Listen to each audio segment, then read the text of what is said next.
बिस्मिल्लाहिर्रहमानिर्रहीम। आज हमारा दूसरा एल्गोरिदम है मशीन लर्निंग का के मीन्स।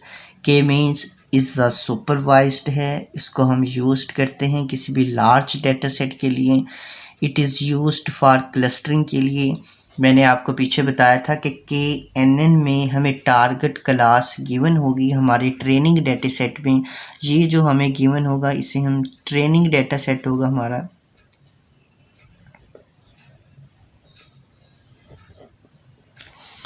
ट्रेनिंग डेटा सेट जो हमें दिया जाएगा इसमें टारगेट क्लास नहीं होगी, क्योंकि टारगेट जो क्लास होगी वो हमें KNN में गिवन होगी, के मीन्स में नहीं होगी। और ना ही हमें के मीन्स के अंदर कोई टेस्ट डेटा दिया जाएगा।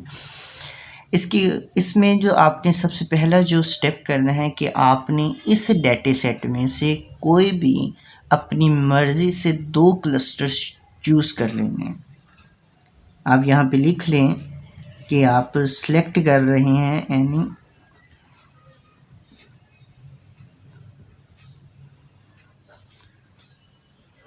2 क्लस्टर्स आप अपनी मर्ज़ी से चूज़ कर लें। लेकिन मैं जो यहाँ पे चूज़ कर रहा हूँ क्लस्टर वो है C1 में 1 और 1 आ जाएगा, और जो दूसरा मैं क्लस्टर सेलेक्ट कर रहा हूँ वो 1 और 0 का है। मैंने इस डेटा सेट में, इस ट्रेनिंग डेटा सेट में से 2 क्लस्टर अपनी मर्ज़ी से चूज़ कर लिए। इसके बाद आप टेबल ड्रा करेंगे। स्टेप 2 के अंदर, स्टेप 1 के अंदर आपने क्लस्टर को चूज़ कर लिया। अब स्टेप 2 के अंदर आप एक डेटा सेट बनाएंगे, एक टेबल ड्रा करेंगे। टेबल जैसे मैंने ये ड्रा किया हुआ है कि मैंने सबसे पहले डेटा सेट ले लेना है। डिस्टेंस फ्रॉम द क्लस्टर 1 जो कि आपने क्लस्टर 1 चूज़ किया हुआ है, cluster distance from the cluster 2 जो कि आपने ये क्लस्टर 2 से चूज़ किया हो, और फिर हम असाइन क्लस्टर्स करेंगे। डेटा सेट के अंदर कौन सा है डेटा सेट? ये वाला हमारा ट्रेनिंग डेटा सेट होगा, जो कि हम इस टेबल में, इस टेबल के कॉलम में आके लिखेंगे। इसे मैं एक नाम दे देता हूँ कि इसमें कहता हूँ P है, ये मेरा Q है, ये R है, और ये मेरे पास S है। यहाँ पे 1 आ जाएगा। उसके बाद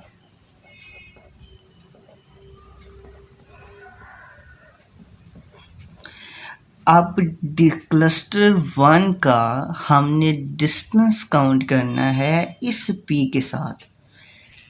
स्केल्ड फार्मूले को यूज़ करते हुए हम अब यहाँ पे हम डिस्टेंस को कैलकुलेट करने के लिए जा रहे हैं। P का हम डिस्टेंस कैलकुलेट करने जा रहे हैं डिस्टेंस फ्रॉम द क्लस्टर 1 से। ये 1 हमारे पास ये है, -1 हमारा इस क्लस्टर्स का है, +1 -1 ये हमारे पास ये है। इस तरीके से अपनी डिस्टेंस फ्रॉम द क्लस्टर 1 का C का आपने कैलकुलेट करना है किसके साथ? P के साथ भी, Q के साथ भी, R के साथ भी, और S के साथ भी। जी आप देख सकते हैं कि मैंने कैलकुलेट किया हुआ है, और इन सब के जो आंसर हैं ये आप इस टेबल के अंदर आगे लिख देंगे यहाँ पे।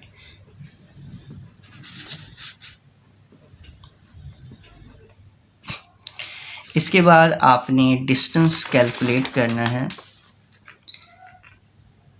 2 के साथ। इस 2 का इस P के साथ कैलकुलेट करना है, फिर Q का 2 के साथ, फिर R का क्लस्टर 2 के साथ, R का क्लस्टर 2 के साथ। मैंने कैलकुलेट किया हुआ है, ये आप खुद कर लीजिएगा। ये इन सब के आंसर मैं यहाँ पे लिख रहा हूँ।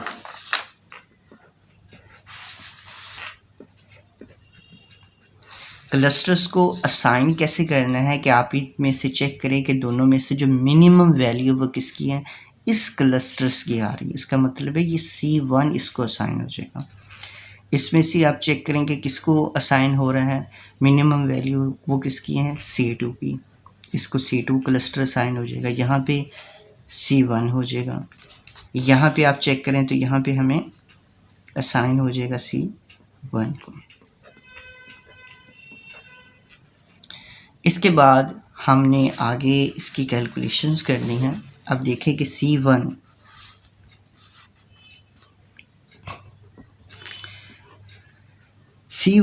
में जो चीज़ें असाइन हो रही हैं, एक तो हो रहा है P, R और S। इसकी आपने वैल्यू लिख लेनी है। P की आप वैल्यू चेक करेंगे, यहाँ पे 1 आ रहा है हमारे पास, प्लस R की वैल्यू क्या आ रही है, 0.2 आ रही है, प्लस और S की जो आ रही है वो, ये वैल्यू चेक करें कितनी है, 1 2 3, 1/3 आप इसको डिवाइड करेंगे। यहाँ से आपने 1 लेना है, यहाँ से 0.2, यहाँ से 1 प्लस 2 प्लस 1, ये 1 2 और ये 1।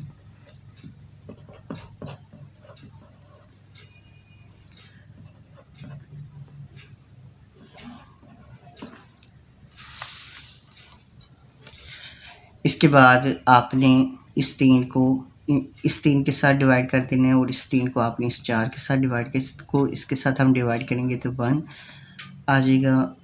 मैं आपको स्टेप बाय स्टेप ही बताता हूँ कि आपको सही समझ आ जाए।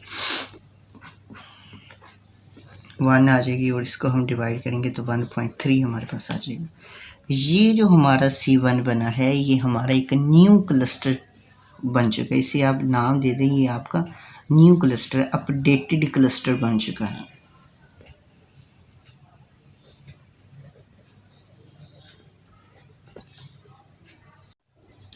C1 आपका न्यू अपडेट हो चुका है। अब हम C2 की तरफ चलते हैं। यहाँ पे देखें कि C2 को जो असाइन हो रहा है इन सब में से वो सिर्फ एक ही हो रहा है, कौन सा Q हो रहा है। Q की वैल्यू क्या है, वो 1 और 0 आ जाएगी।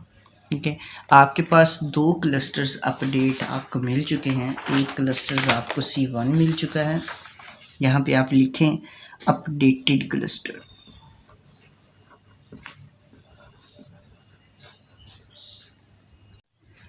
हाँ जी, यहाँ पे आपने सबसे पहले अपडेट क्लस्टर करना है। ये हमने C1 अपडेट किया है कि C1 की वैल्यू किस तरीके से आएगी, मैंने यहाँ पे अपडेट करके यहाँ पे लिख लिया है। और C2 जो था, अब आप देख सकते हैं कि C2 के अंदर सिर्फ जो वैल्यू आ रही थी वो सिर्फ Q की ही आ रही थी। यहाँ पे मैंने लिखा है कि C2 की वैल्यू सिर्फ Q की ही आ रही है और यहाँ पे C2 अपडेट हो चुका है क्योंकि C2 पहले भी वही था, अब भी वही आ रहा है।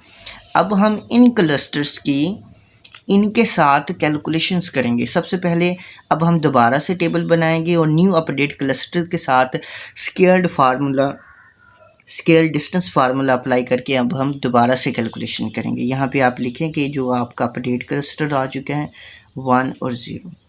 अब हम C2, अब चलते हैं C2, क्योंकि वही है, सेम है, डेटा सेट भी हमारे पास क्या होगा, वही बिल्कुल सेम हो जाएगा।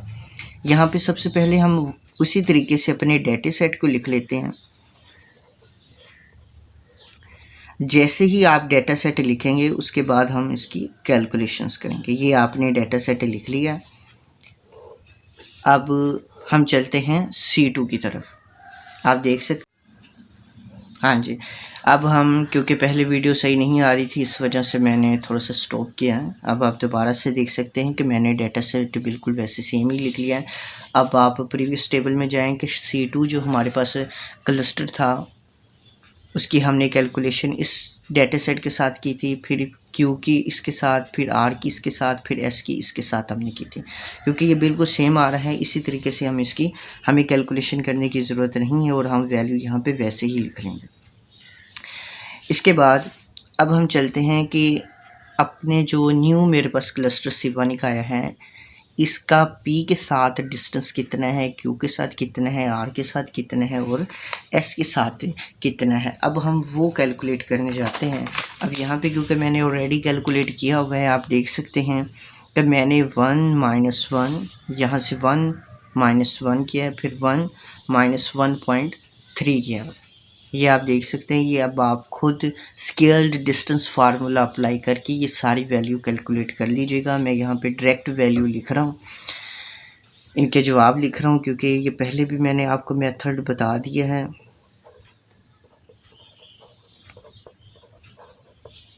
ये मैंने यहाँ पे वैल्यू लिख ली। अब यहाँ पे अब हम देखेंगे कि इन दोनों में से जो मिनिमम वैल्यू है, अब देखेंगे इसकी मिनिमम वैल्यू आ रही है C1, इसको क्लस्टर C1, इसमें से अगर आप चेक करें तो कौन सी वैल्यूज़ आ रही है, मिनिमम 0, C2 होगा। इन दोनों में से आप चेक करें तो मिनिमम वैल्यू मेरी ये वाली आ रही है, ये C1 हो जाएगी। इस दोनों में आप चेक करें मिनिमम वैल्यू क्या आ रही है, मेरे पास ये आ रही है, तो इसलिए हम यहाँ पे C1 लिख लेंगे। आपने C1 को जैसे ही लिखा, अब आप देखें कि C1 के आप कैलकुलेट करें कहाँ कौन कौन से हैं। C1 के अंदर क्या आ रहा है, P आ रहा है, C1 के अंदर R आ रहा है, C1 के अंदर S आ रहा है, ये मैंने वैसे लिख दिया। C2 के अंदर क्या आ रहा है, Q आ रहा है। अब ज़रा सोचें कि जो हमने प्रीवियस टेबल बनाया था, प्रीवियस आइट्रेशंस थी, उसके अंदर क्या क्या आ रहे थे, क्या रेपिटेशन तो नहीं हो रही हमारी क्लस्टर्स की। हम यहाँ पे वो जाके चेक करते हैं। अब देखिए कि जब हम इस टेबल की कैलकुलेशन हमने की थी तो हमारे पास C क्या आ रहा था, P आ रहा था, R आ रहा था, S आ रहा था, और C2 के अंदर क्या आ रहा था, Q आ रहा था। अब देखिए कि यहाँ पर भी तो बिल्कुल सेम आ रहे हैं। जब हमारा प्रोसेस बिल्कुल सेम क्लस्टर्स के साथ आएगा, प्रीवियस आइट्रेशन के साथ नेक्स्ट आइट्रेशन भी वैसे ही आएगी, तो फिर हम अपने प्रोसेस को स्टॉप कर देंगे। फॉर एग्जांपल कि यहाँ पे आपका ये बिल्कुल सेम नहीं आता, तो फिर आप दोबारा से क्लस्टर अपडेट करेंगे और एक तीसरा टेबल बनाएंगे, फिर दोबारा से कैलकुलेशन करेंगे। जब तक आपके क्लस्टर सेम नहीं आते तो आपने ये प्रोसेस जारी ही रखना है। क्योंकि मेरे यहाँ पे कंप्लीट हो गया है तो मैं यहाँ पे स्टॉप कर दूँगा और यहाँ पे लास्ट पे लिखूँगा clusters element are same as in the previous iteration. Thank you so much. अगर आपको कोई प्रॉब्लम आ रही हो इस एल्गोरिदम में तो आप मुझे कमेंट बॉक्स में पूछ सकते हैं।